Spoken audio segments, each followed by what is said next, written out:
Okay, hi everyone. I want to thank you for attending this BizChat today featuring James Sarmiento, the Hotel Operations Manager with Tachi Palace Casino Resort. Thank you for joining us today, James. We're happy to have you. Thanks for having me. So our first question for you today is, please share with us your current position along with a general synopsis of your career journey. I am the Hotel Operations Manager here at the Tachi Casino Resort. I've been in hospitality for over 15 years now. Started out as a front desk agent, so I was one that moved my way up. I was actually working hotels at a hotel when I was going to school at West Hills College, and transferred over to another hotel in Fresno when I went to Fresno State up there. So I've been working in hotels for quite some time.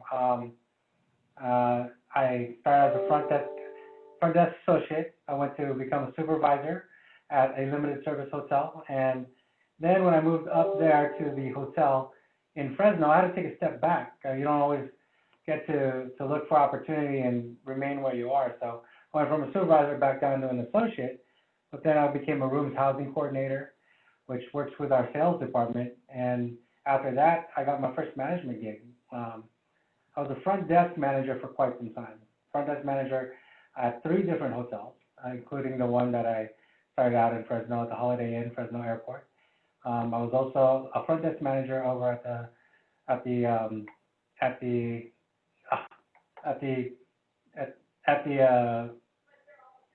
4 Points by Sheraton over in Fresno as well. So I was front desk manager over there before I became a front desk manager here at the Tachi Palace. I've been here ever since. As a front desk manager, I was here for 10 years before I moved up to hotel operations manager. Now, I want to say I stayed in that position for those 10 years, but it wasn't always the same position. It's kind of migrated. When I first came here, it was only in charge of the front desk itself. But I got more and more responsibility. And that's one thing that I always say is, like, don't shirk away responsibility, because that responsibility, if you accept it, is going to be what gets you ready for that next step. So we went from front desk to front desk and front services, which includes bell and valet, and then I took on concierge. Eventually, taking on the whole front area over there for guest service. So after that, I'm now the hotel operations manager, and been doing that for two and a half years now. Oh, very nice. Thank you for sharing all of that information with us. So my next question for you are, what are some of your typical responsibilities as a hotel operations manager? Well, problem solving is probably the biggest thing, but I've written a few things down, so I just make sure I cover the bases. As the hotel operations manager, I am responsible for over 180 employees here at the hotel itself. You know, the palace themselves, we employ hundreds and hundreds of people, and we have 180 of them here at the hotel. Within those 180 employees, I have 7 department heads who directly report to me. So each of them respectively manages their own department. I have my front office manager, which is what I used to do. I have my call center manager, hotel sales manager, I have retail manager. So all of those different areas, they all report to me, and I'm here to help support each and every one of them, make sure they're successful.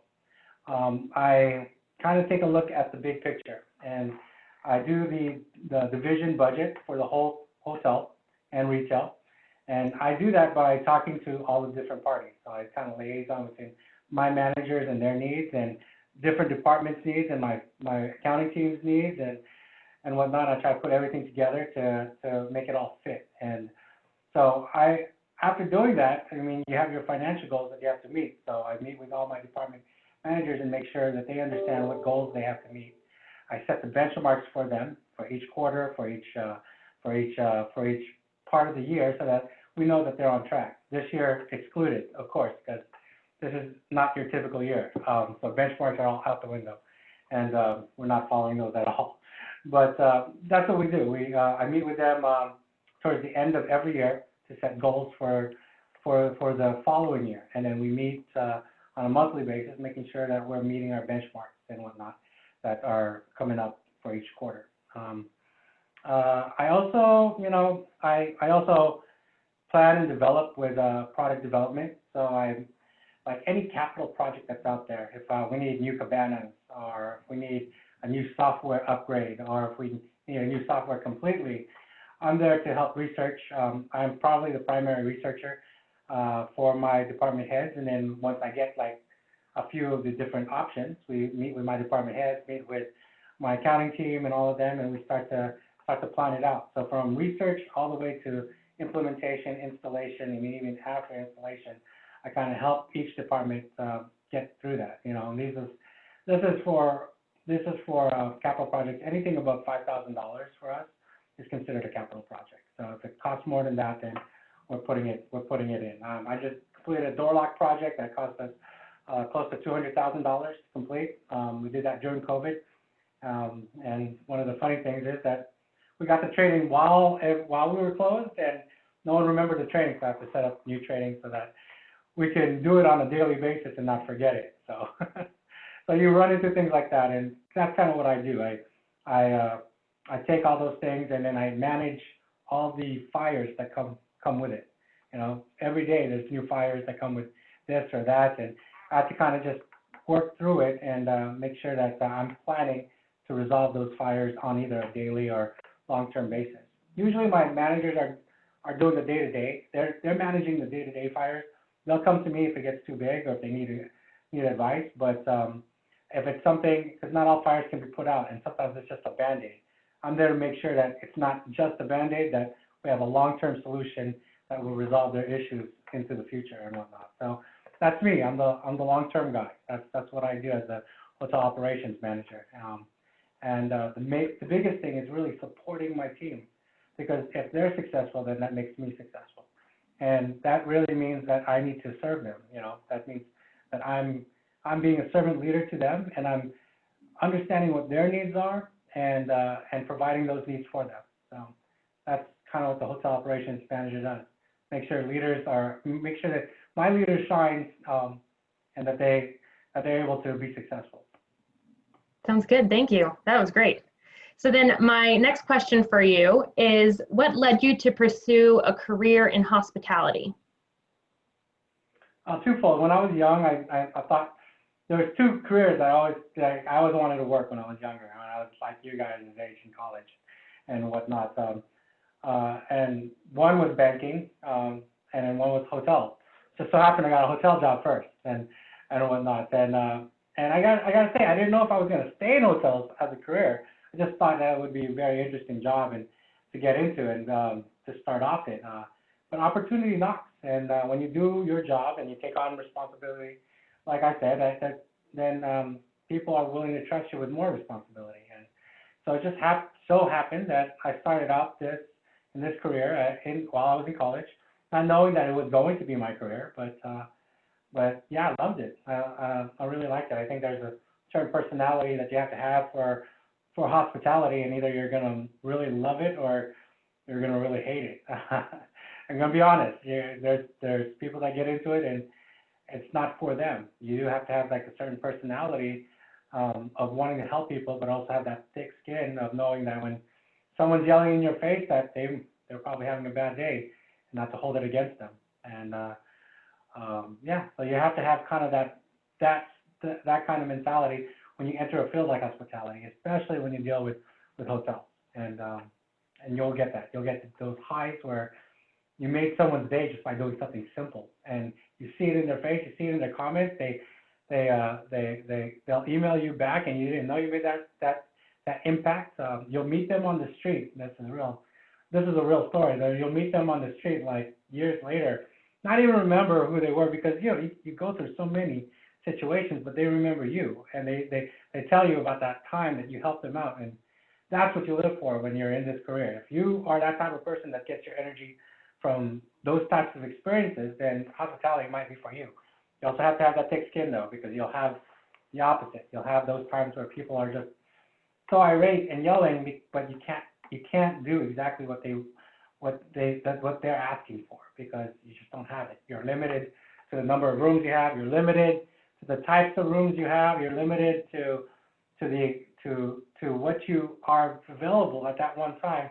So you can't make it exactly right. So your job is to make it as right as possible and to empathize with the guest as much as possible, to understand that where they're coming from might be where you're coming from, because I'm sure we've all been there where we've had that customer service experience where we want to yell at that person because, hey, they didn't meet the expectation, and it was just a simple expectation. But yeah, sometimes we don't meet those, and sometimes we can't as hospitality professionals. So you have to have both. You have to be able to weather that storm, but celebrate in those experiences that really give you that energy. That's kind of what I discovered, and why I made this a career, is because I really love those experiences and whatnot. Yeah. So we had a few questions come up in the chat while you were sharing about this third question. So I'm going to ask them in order. So the first one is from a lady named Catherine. She said that, would you say then that in order to have a career in hospitality, you need to have a servant's heart? Yes, most definitely.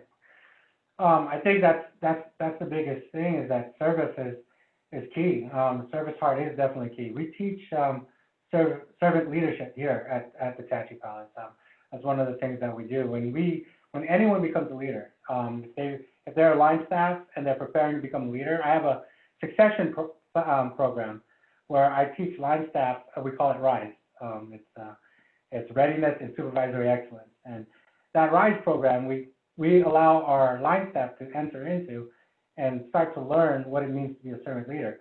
So anybody who becomes a new leader, like even if you're a new manager, you then go through our supervisory program. We hire you off the street because, our spa needed some specialty. You can't just become a spa manager. But if you become a manager in that area, we make you go through a book club about servant leadership. It's a book by James Harrison called The Servant, that we go through, and we have a book club, and we put all of our new leaders, all of our RISE students through it to teach them about servant leadership. You have to have a servant heart in this industry, because it's very important that you're supporting and that you understand that you are serving others and giving them what they need in order for you to be successful, for the business to be successful. And so yeah, service is actually a very key word, Catherine, and I'm glad you mentioned that. So another question that came through the chat was, aside from thick skin, what other qualities make someone successful in the field of hospitality? Well, service heart is one of those big things. Yeah, I think thick skin is definitely up there, but service heart is the biggest thing. It's being able to be a servant. But just compassion and empathy; those skills are big. You have to be able to empathize with your guests. It's not just enough to say I'm sorry, because that's not empathizing. When you say sorry to somebody, that's giving them sympathy. But and that's important too. Don't get me wrong. You have to say sorry to your guests when you make a mistake, but you have to empathize with them in their experience. Empathy is putting yourself in their place and understanding where they're coming from, as if you yourself was experiencing that, so that you understand where they're coming from and how they're feeling. Taking an experience that you actually had yourself and relating it to the experience that the guest is having, so that you understand it better. So empathy is definitely a big skill that you should have. I have this written down. This was one of the questions here. Let me look for it real quick. But yeah, those are very, very important. I think patience is important because with this industry, I think that you have to play the long game in certain relationships and whatnot, especially with your guests. And sometimes you get that guest where you have them repeatedly come in. They always have that same issue, but if you develop a relationship with them, that issue becomes almost secondary or non-existent to that guest, because what becomes more important to them is that relationship that you have with them. So you have to have really good communication skills as well. And I think that's understated, because communications is being able to communicate interpersonally with somebody is very, very key to developing the relationships that you need to be successful in hospitality. Because it really is about the relationship with the guest and your associates, right? Those are the ones that you really have to develop if you want to be in leadership. You have to develop the relationship with the people that you're responsible for, and also develop the relationships with guests, because You want them coming back, and the most important way to get people to come back and have repeat guests is if they know you. They're willing to forgive so much more of what happened and put aside anything that might be bad that happened. Oh, because James will fix it, or this is not typical. That's not usually what happens. I'm just going to tell James about it. And you don't know how many phone calls I get about those things, but just little issues that could be big issues if we reacted the wrong way, because I've had that happen too, where I don't have a relationship with somebody and we may have reacted a certain way, and it's not even a bad way. It was just an indifferent way. Being indifferent in hospitality is almost the same as acting badly sometimes, because people want to feel that empathy and they're not getting it from that person. So if I have to take over, then in that place, it's now me developing that relationship with that guest.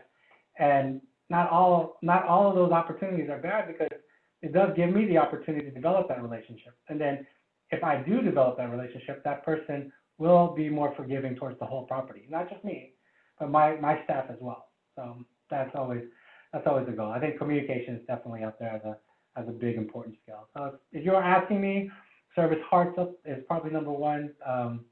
Communication would be probably number two. Patience, and then that thick skin, of course, is all over-encompassing, kind of like an umbrella over all of that.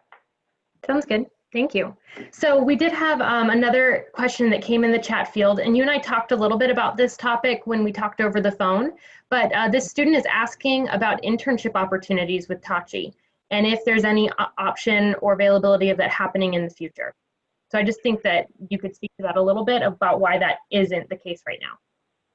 Yeah, it's a little tough for our establishment to do the internships and whatnot.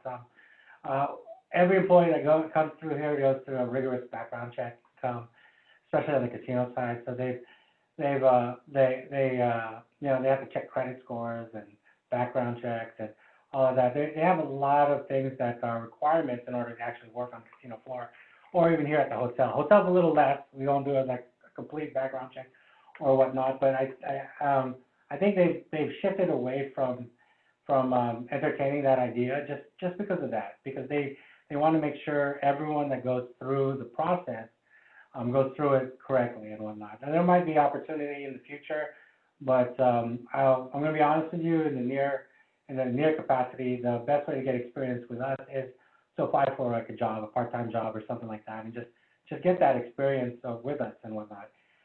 Right now, there's a hiring freeze right now, because with COVID and everything that's happening. I have 180 employees, but I still have a good number of those, about 70 employees that are still on furlough. So we're trying to get everyone back. Certain departments that we have people on furlough with that haven't come back, we're calling them to other departments and whatnot. So they get priority over any open positions, like if people leave, or if we created a whole new COVID task force and all of that stuff. Before we hire anybody, we want to give those people who are on furlough the opportunity of coming back. So I don't anticipate us opening hiring until next year, just because I'm not the only division with furloughed employees. There's other divisions with still furloughed employees, and we have to work through those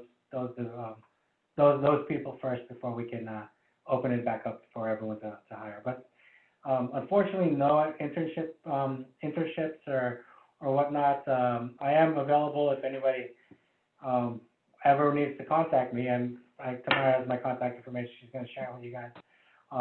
Ask questions or need anything. I'm open. I'm an open book, and I'm always willing to talk. So I talk a lot, as you can tell. So be prepared to listen if you call me. But yeah, so I'm open, and if you want to learn more about the business, or if you have something specific. But the best way to get experience with our company, if you're looking at Tachi specifically, is to get at least a part-time job while you're in college or something, or even just for the summer and whatnot.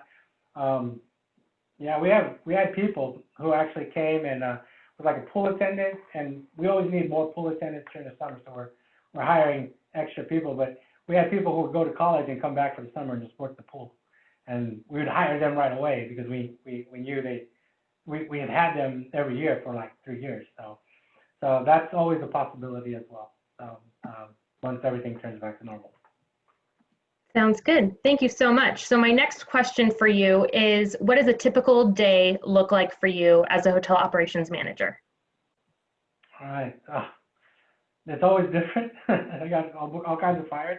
I wrote this one down too because this is really it's a little crazy. There's no day that's the same. I do create routines though. There are routines that I create because I am a creature of habit. So I don't like for there not to be some sort of routine. So I have a weekly routine. When I was a front office manager, it was more like a daily routine. But I think once you start moving up and you have more administrative tasks and more project-based stuff, then you really have to like expand that to look more longer term. So for me, like Mondays are payroll.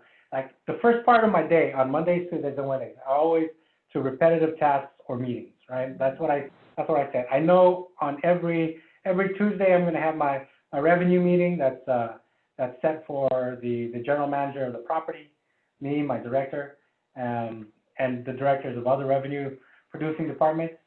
We meet in the morning. I also know that on Tuesdays I have my Rotary meeting that I go attend in town. So I go into town in Lemoore and I attend a Rotary meeting, which is a civic organization my company sponsors me to be a part of because they want me to represent Tachi as part of in a capacity with community involvement. So I have that membership that I go to, and then I come back and do a RevMax meeting with my team here at the hotel to talk about what I talked about with the upper ups and also with the other departments that are involved with revenue like marketing and all of that because, like 60% of our guests come from marketing. So I do that. So, and then on Wednesdays, I know I have a hotel ops meeting. On Mondays, I have tasks for payroll right in the morning that I need to get done before noon. And so my first part of my day, Monday, Tuesday, Wednesday, are always repetitive. I always know starting my week, that's it right there. Afternoons for every single day, I always try to keep free for like just pop-up stuff. Anything that might come up, anything that I might need to catch up on, anything that gets thrown my way by anyone else, by accounting, by other divisions that might need me. So like in the afternoon, Monday, Tuesday, and Wednesday, I'll throw all my tasks that get thrown to me by my other departments in the property, and I kind of tackle those. If I don't have anything, which is rare, then I work on my projects and whatnot. Thursdays and Fridays are usually my project days. I get to catch up on those. Anything long term, I need to contact my vendor, get an update on certain thing that I'm waiting on. Hey, I'm waiting on you scheduling me for this training for like the Darlocks and whatnot.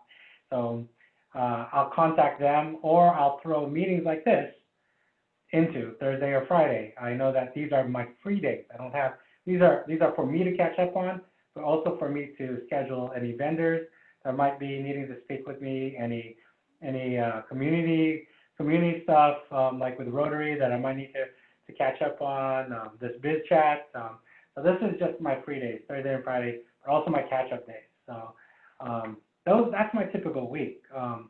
It's a go. Today was really, and yesterday was really go. It was there was a lot of things that were on my calendar, and I really, I don't get to eat lunch when things like that happen. I did get something today. I got a Starbucks. So we have a Starbucks right here next to in my hotel. So I got a mocha, and I was able to have that and a little lemon bread bar or whatever it is. So I got that to tie me over until dinner. So that's what happens. I didn't get lunch yesterday, but sometimes that's what happens. Typically you work, my boss says he wants us to have a work-life balance. So he doesn't really like us working more than 8 hours a day, but I usually spend about 10 hours here a day at work, and that's typical for a management job. I mean, when I worked at my first management job, and this is something you gotta know too. Okay, so when you work in hotels, the days can be very, very long depending on the company that you're working for. I'm fortunate here that I have a boss now that wants work-life balance, and that we have support because, my main moneymaker is the casino, and so we're able to kind of spread our wings as long as we're making a little money, we're okay. As opposed to a corporate hotel where the main money maker is the hotel, and it's a corporately ran hotel, and my days were a lot longer there. My first management job, I worked 16 hours a day, and that's something that I did for over a year. I mean, That's something that was expected of me, just because that's how long it took to get the job done. I don't want to say I worked every day 16 hours. There were some days I worked 12 or whatnot. 12 would probably be the least amount in that job. But that was a corporately ran holiday inn, and that's what was expected. Which brings me to my next point. Just because that's how you're working first, or that's where how you're working at the place you're going, and this goes to not only hospitality but everywhere. Understand that it's not about what you're doing; it's probably the company that you're in, right? And what's the expectations. You can take the experience that you get and move on, and move on, and go someplace. I had 3 front desk manager positions at 3 different hotels before I settled here, and I got stability, and I got the work-life balance I was craving. That I got a place where I could stay and watch my daughter grow from when she was young all the way up to when she's graduating this year from high school, and West Hills, by the way. Yeah, so she's gonna be graduating from both, and this place allowed me to do that. It allowed me to get the stable income and enough to be able to grow and be able to just provide for her. But I stayed at my first management job probably close to 2 years. I stayed at my next management job for a year and a half. Just know that, and that was a great job, by the way, my second one. I got some work-life balance there, but it wasn't challenging enough. That was the only issue with me. So if you're missing something where you are, just take that experience and look for another opportunity. I went from front desk manager to front desk manager to front desk manager in 3 different properties, but they were all different experiences. They were all different, and they all provided me with a different experience. And the company that I'm with now, it provided me with increased responsibility that it kept me challenged for 10 years in that same position. So what I got to say is just keep moving. Yeah, I think that's important. I don't remember what the original question was. Yeah, that's okay. I was That's trying okay. to remember, You're sharing. but I did it this time. So. Yeah, you're sharing good information, so you're good. Thank you for that. My next question for you is, what are some of your biggest day-to-day challenges that you face? Yeah, as I mentioned earlier, the day-to-day challenges, a lot of the day-to-day is done by, taken care of by my department managers. But I think the biggest challenges for me right now are those sudden emergencies, things that need immediate response and whatnot. Those things, when my managers are all great, and I've helped develop them. I mean, if you take a look at my front office manager, she was here. She's been here since she was a call center supervisor, actually call center agent first. That was before I knew her. So call center supervisor. Then she moved over to become our Sequoia Inn manager, which is over there in Hanford, and then she came to become our front office manager. But when she was a call center supervisor, she'd work for me at the front desk and fill in for my supervisors and whatnot. My housekeeping executive, my housekeeping manager, she started out at the pool as a pool attendant. I brought her on as a bell person under me, made her my concierge.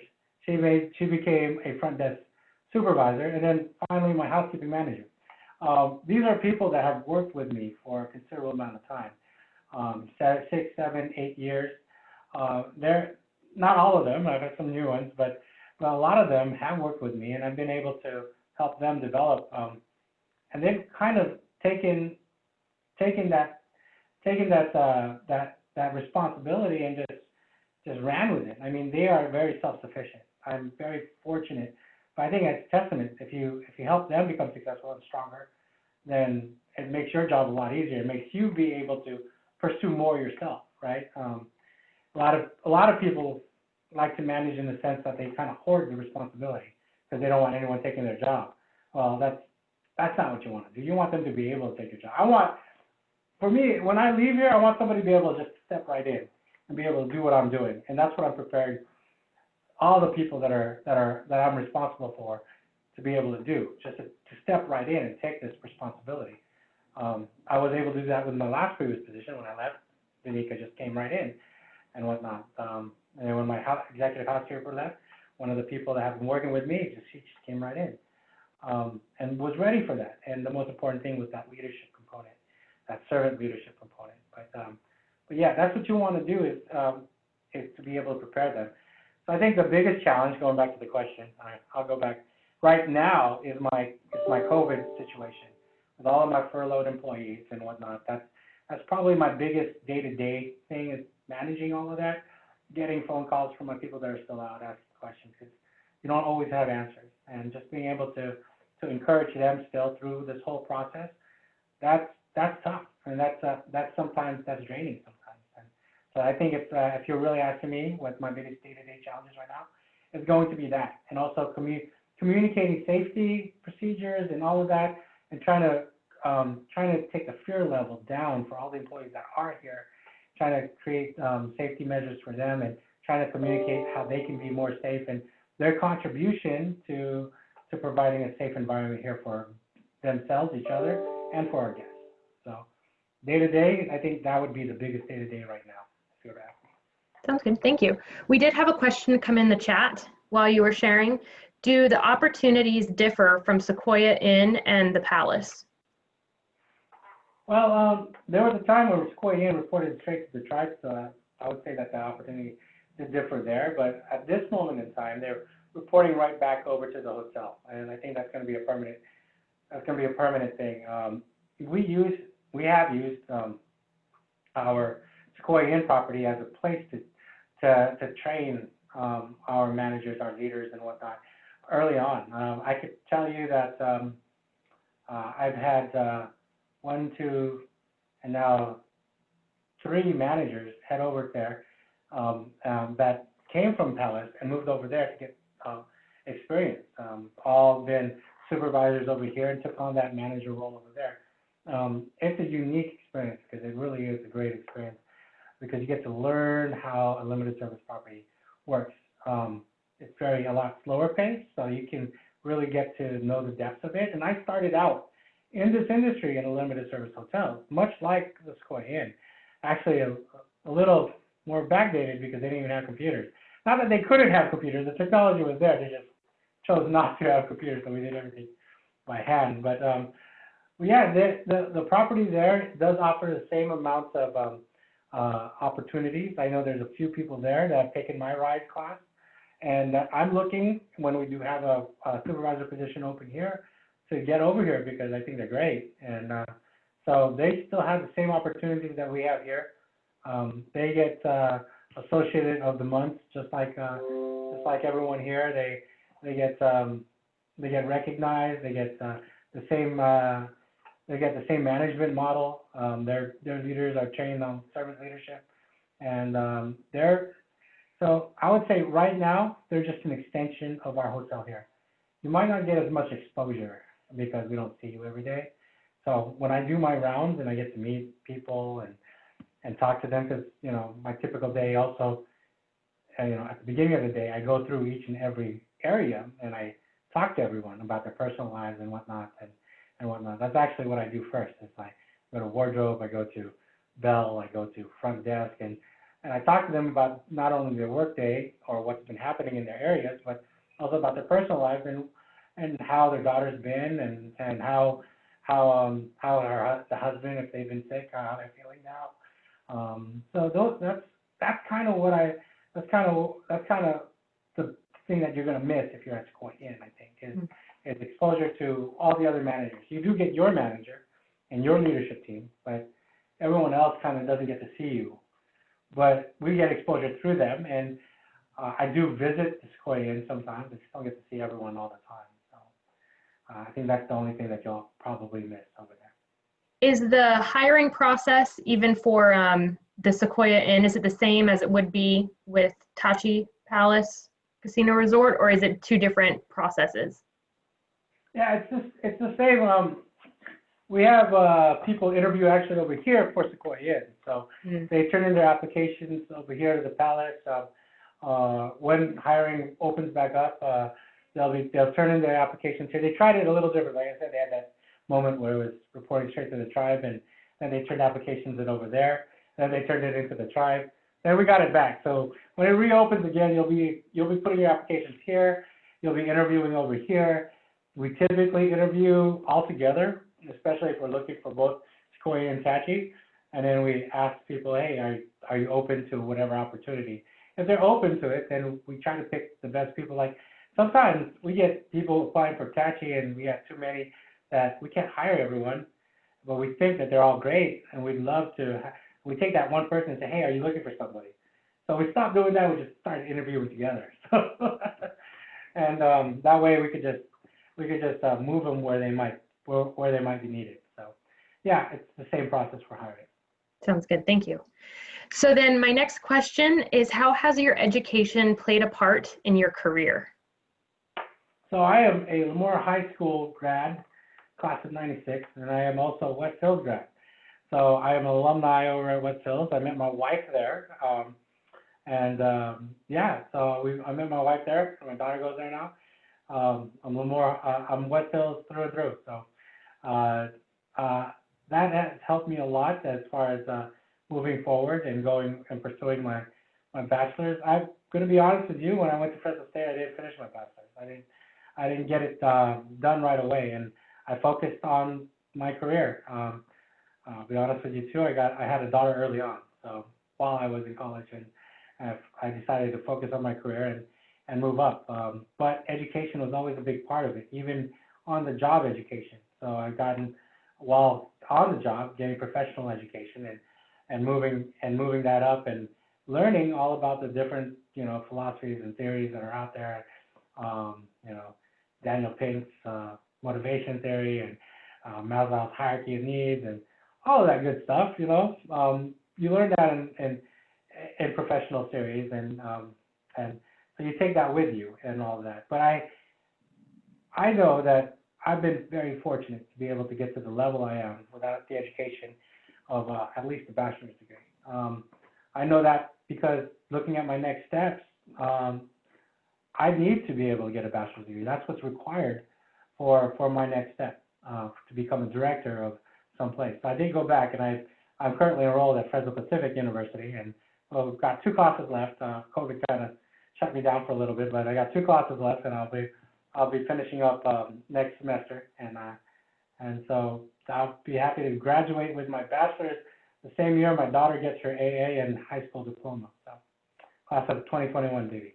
Nice. Very nice. That's exciting. Very exciting, yes. Yeah, it is. So my next question then for you is, how had your education played a part in your career? Was that the last question that we had, I think? Sort of. You didn't really speak to it that much, but I just was curious how your education actually is applied in a career in hospitality. Okay, gotcha. All right. So, taking business administration over at Fresno Pacific, and actually, whenever you take it, there's things that you can draw from it. Like I told you about the succession planning that I did. We have had that every single year since I was a front office manager. So I took that over late into that program, then I developed it more. But as I was doing that, this last couple of years, I've been at Fresno Pacific, and I've been able to take some of the things that I was learning over there and apply it actually into the class. I mentioned Daniel Pink's motivation theory earlier, but that came from a Fresno Pacific class that I took. So I took that and I applied it to my students to teach them about that motivation 3.0 series, and learning that motivation is more than just rewards and punishments and whatnot. So that you need to have something more to motivate people if you're looking to motivate them past that certain level when they're thinking, when you want them to think creatively and whatnot. So so I've taken different aspects of my education, and I think what education does is it gives you a lot of tools in the toolbox to be able to pull from and to use at different times and whatnot. I started my college career at Fresno State, and even though I didn't finish over there, I started as a communications major. So there's a lot, like I said, interpersonal communication. There's a lot of the same skill set that I was able to pull from my education there and use and understand the importance of when I'm communicating with with my with other people within the business world and whatnot. Writing, I think school gets you ready for with writing.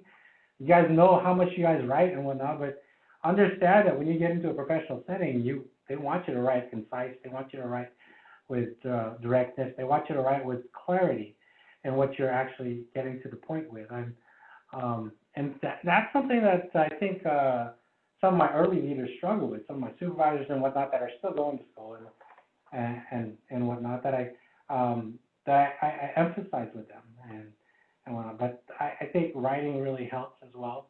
Being able to be coherent in that and just getting a lot of practice in school will help you in the professional world. So if we have something about direct correlations, those would be the most direct, I think, that I can think of. That's good. Thank you so much. I appreciate that.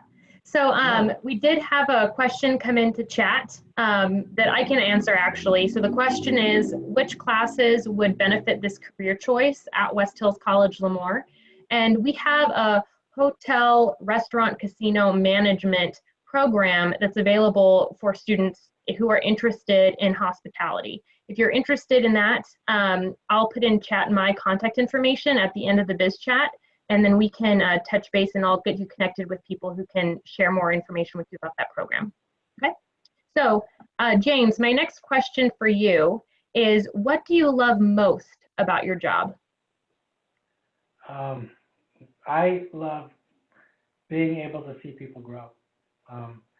You know, I thought it was about hospitality. I used to love those moments, like I mentioned to you, when somebody comes up to you, tells you how much you impacted them, and I still love those. But if you're asking me the most, I think it really ties to the leadership aspect of my job and being responsible to mentor other leaders. That has been my biggest joy, is seeing someone go from pool attendant to my executive housekeeper, someone going from my front desk agent. This is another story, and he's a really good friend of mine. He's over in Santa Barbara now. So it's not only staying here, that's like moving on in a career in whatever they choose. He's now in accounting. So, but he started as a front desk agent, became a supervisor at the gift shop, became a supervisor with me, went over to Sequoia and again to be a manager over there, and then came back to Tachi in the accounting department before he went back to Santa Barbara, where he was originally from, and got careers in accounting there. So he's doing really well. I talk to him every now and then. Went to his wedding. I think those are my biggest joys, being able to create that long-lasting relationship with people that you've seen grow, and knowing that you have had just a slight impact on their lives. I think that's the biggest joy that I've had. Sounds good. Thank you. So I'm going to ask James a few other questions, but keep in mind we have about 15 more minutes for the BizChat. So we'll knock 5 minutes off of that for last minute items to close the event. So I have 10 minutes for more questions. If you have any more for James, put them in the chat, okay? So as those questions come into the chat, James, my next question for you is, what do you dislike about your job? I wrote this down too. The fact that you can't help everyone. There's going to be those moments. I mean, I told you have to have thick skin, but those are the most trying times, and that's when you have to display that thick skin, when you have to practice it. And I think that's the time where you dislike it the most. You know, I think that's the part that can be the most challenging, is when you can't meet the expectations of the people that are around you, whether that be a guest or those people that you're responsible for, with an associate, you're one of your supervisors, one of your leaders. I've had to let go of some certain people who you give an opportunity to. I always try to tell my leaders, you don't fire anyone; they fire themselves, because you give them opportunity after opportunity. You try to coach them; it just might not be a good fit, and sometimes it isn't. But it still hurts, because you want it to be a fit. You want them to be able to be successful. And anything that is even perceived as a failure for somebody is also your failure. It's you as a leader have failed that person. So I think that's what hurts the most, when you can't help everybody and you want to. Sounds good. Thank you. So then I also, you mentioned thick skin and having patience and empathy, but are there any skills that they might, or experiences, I should say, that someone should be seeking out if they're interested in a career in hospitality? Yeah, I think having experience in hospitality is very important. I think getting, I would always, I would always, I was always be an advocate of getting your feet wet and just going there and getting some part-time job. It's a very accessible job while you're in college. If you're even thinking about it, get in there and really see if you like it. Because if you don't like that first part of it, that front line portion of it, then you're probably not gonna like the leadership aspect of it, because it's like that portion, maybe not as much, but very much so higher degree. You don't take care of all the small things anymore. You'll take care of the big issues that they can't handle normally at the front line, and you'll be expected to be able to take care of those. So, so get your feet wet. See if you do have that thick skin or that patience, and but you might say it's still not for me. So I know some people that I've put on a great game face, but they end up saying, yeah, but I don't like doing that, and it just might not be for you. So I would say get your feet wet, and get out there in front of people and do it in a hospitality setting, because the expectations in hospitality is very different, even than, like, I would say banking or anything else. I think sometimes you could get away with certain front-facing experiences being transactional, especially like at the DMV or somewhat. You could be very transactional. That's not the experience that you want to go if you want to see if hospitality is a career for you. You want to be in a hospitality setting. So. Perfect, thank you. So then my last question for you, James, is what advice would you give students who are interested in this career? You mentioned getting your feet wet. Is there anything else that you think they should have and know before pursuing this career path?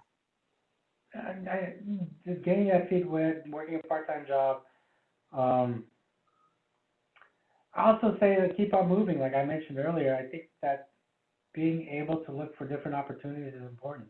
Know that not every hospitality experience is going to be equal or the same or representative of everything. I know that working at a limited service hotel is very different from them working at a full service hotel.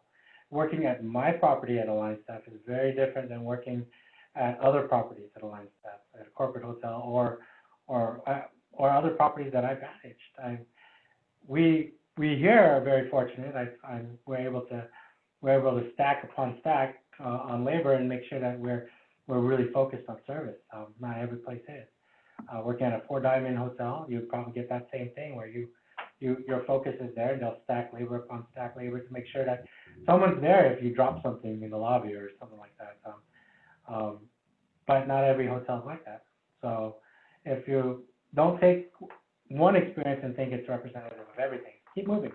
If you don't like it, keep moving and seeing if there's a different experience that you like and whatnot. But understand that the more experiences that you have within this industry, the more prepared you'll be. And as long as you have some experience in this industry, that opens a lot of doors. If you're like a night auditor, that means working graveyards. That's what I did while I was in college, was work graveyards at a hotel. If you're a night auditor, that means run the numbers at night, run the system at night. Sometimes it's just running the system and pushing a button.